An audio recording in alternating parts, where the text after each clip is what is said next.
হরিণা চালতাচড়ি সড়কে চলাচলের জন্য মনু নদীর উপরে থাকা ফুটব্রিজ বন্যার জলের তোড়ে ভেসে যাওয়ার পরও বিকল্প চলাচলের ব্যবস্থা করার উদ্যোগ নেয়নি।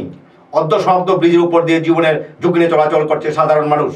হরিণা বাজার ও চালিতাছড়ি গ্রামের মধ্যে সংযোগ লোহার ফুটব্রিজ বন্যায় ভেসে যাওয়ার ফলে মানুষের যাতায়াত এক প্রকার বন্ধ হয়ে যায়।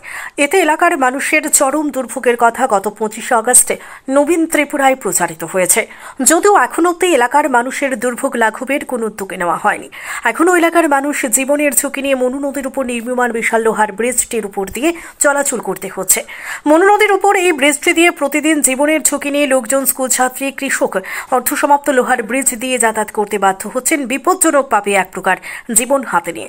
লোহার ফুটব্রিজের পাশে নির্মীয়মান অর্ধসমাপ্ত লোহার ব্রিজ দিয়ে পারাপার করতে বাধ্য হচ্ছেন। বর্তমান অবস্থা এতটাই খারাপ যে এলাকার সচেতন নাগরিক থেকে শুরু করে ছাত্রছাত্রী সহ এলাকার সকলের দাবি যেন আপাতত এই ব্রিজ দিলে চলাচলের বিকল্প ব্যবস্থা করা হয়। কারণ আপৎকালীন অবস্থায় চালিতগাছড়ি এলাকার লোকজনদের বেশ কয়েক কিলোমিটার পথ ঘুরে যেতে হচ্ছে।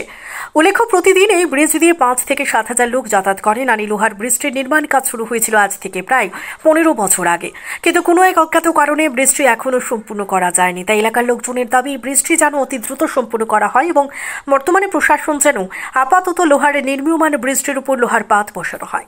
নিজস্ব প্রতিনিধি রিপোর্ট, নবীন ত্রিপুরা। আমরা কথা বলছিলাম চালিতাছড়ির সুদীপ মগের সাথে। সে বলছিল যে এখানে এই ব্রিজ যদি না হয় তাদের কি কি সমস্যা থাকতে পারে।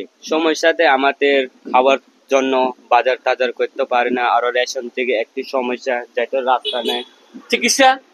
চিকিৎসা ব্যবস্থা ওখানে হলে কিভাবে নিবা, কিভাবে এটার লেগে তো আমরা সমস্যা। এটার জন্য আমি চাও তাড়াতাড়ি ব্রিজটা কমপ্লিট হয়ে না যায়। এটার জন্য এই ব্রিজটা তাড়াতাড়ি কমপ্লিট হলে চালিতাছড়ির সাথে হরিণার একটা লিঙ্ক হতে পারে।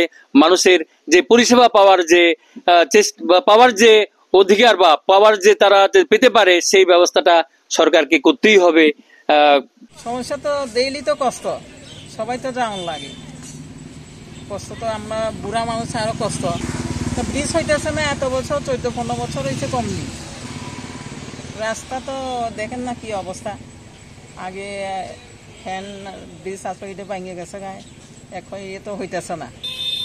নার্সারি হইতে কলেজ পর্যন্ত হাজার হাজার ছাত্ররা কষ্ট হইতেছে না, ডেইলি তো হইতেছে অনবরত। আমরা না আচ্ছা 2-1 দিন, ছাত্ররা তো ডেইলি রেগুলার যাইতেছে, তারা তো আরো কষ্ট হইতেছে। অনেক সময় কইরা তো যাইতে পারে, রিক্সার ব্যাপার। 2011 না 12-তে তো হয়েছে, এত বছর থাকে না ব্রিজ। বুঝলেনি, চালিতাছড়ি মনু নদী হয়, মনু নদী করে। হ্যাঁ, এটাই তো, আর তো নাই। এলে তো অসুবিধা, ছাত্ররা বেশিরভাগ ছাত্ররা হইতেছে। এটা তো তারা ওই আবার ওই দিকে যাইব, পশ্চিম দিকে ঘুরা মনু দিয়া ওই থানা রেল ব্রিজ দিয়া কেমন যাইব। দাবি ব্রিজটা যাতে তাড়াতাড়ি হয়।